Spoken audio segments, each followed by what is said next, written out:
doing well.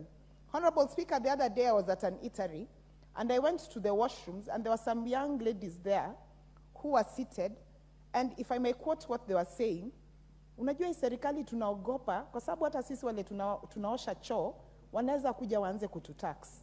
That is the kind of conversation that is going on out there. Kenyans are worried. Things are not looking good. Things are bad. And we need to stop painting this rosy picture of giving people and 90% what did not go well with the president's speech.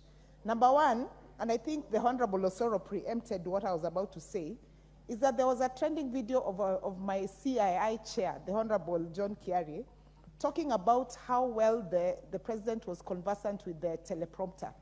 And I just want to say, I will give him 5 marks for that, because by using the teleprompter and not using papers to speak, the president actually saved half a tree.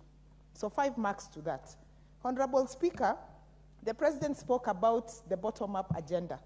And the other 5 marks I want to allocate to that, because it is true, Honorable Speaker. Our taxes have moved from bottom to up. The Kenya shilling has moved from bottom to up. Cost of living has moved from bottom to up.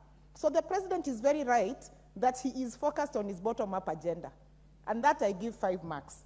Honorable Speaker, for my 90% of what did not go well in that speech. Number one, I was expecting to hear a lot about the macroeconomic issues we are having in this country right now. Our inflation is at a bad rate. The central bank-based lending rate is doing extremely badly. And I really, really wanted the president to give us a clear picture of that, because numbers never lie.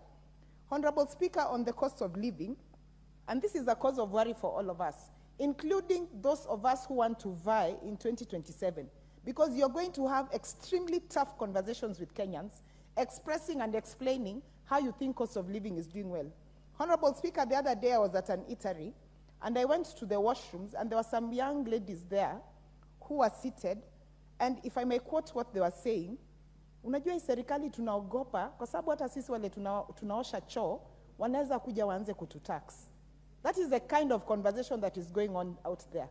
Kenyans are worried. Things are not looking good. Things are bad. And we need to stop painting this rosy picture of giving people hope like this is a Mexican soap. It is not a Mexican soap. Things are bad in this country. Honorable Speaker, the other day we were even being told that now a young person who has just turned 18, instead of spending 200 shillings, they will spend 1,000 shillings to get an ID. I just want to tell the honorable members that come 2027, because now they are saying IDs will cost 2,000, the people who are going to vote for you, they will all say their IDs are lost, so that you give them 2,000 shillings to get new IDs. You're not seeing the arm of what this is going to do to us. Honorable Speaker, in terms of the tangible results that were shared here, and the state of the economy, this economy of ours, Honorable Speaker, and I just want to refer back to the 3rd paragraph of the President's presidential State of the Nation address, where he said that he undertook to ensure, immediately after his being sworn in, he undertook to ensure urgent transformation of our economy. But Honorable Speaker, the state of the economy in this country, it is actually falling faster than my mammary glands. That is how bad things are in this country.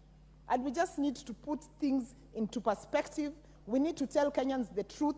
And I just want to say, we cannot be having a speech of 1 hour and 6 minutes, just giving us hope and not telling us the true state of our country. Honorable Speaker, we live in a country where right now, our international airport is leaking water. And I saw a Twitter fight between the Honorable Senator Cherangay and the CS Murkomen. It has become a state where the children of Kenya Kwanza government are eating each other, literally. Why are you going to social media to tell us about the bad issues? What's out of order, Honorable Soro?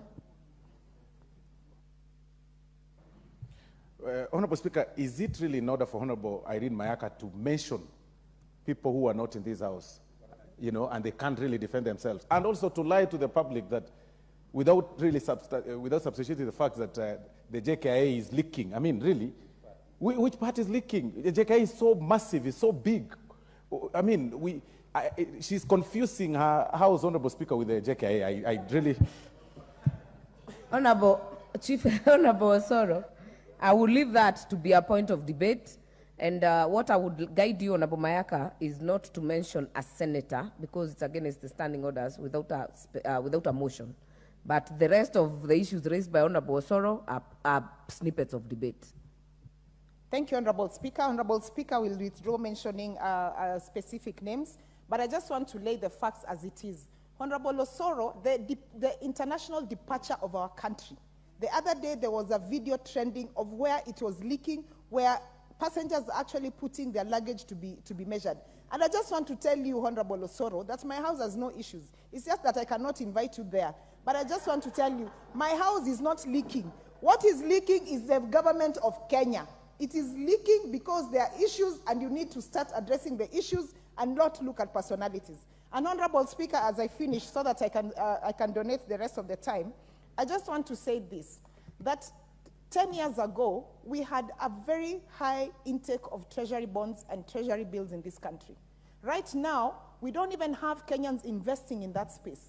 And we need to be very concerned as a country, because that is one of the avenues of the government being able to actually raise funds, and they cannot do it even from local investors. And even worse, Honorable Speaker, is that the central bank has gone to the extent of allowing the commercial banks to be able to have the depository accounts so as to encourage more Kenyans to trade in this space, but it's not happening. So things are bad, Honorable Speaker. And as I said, we need to take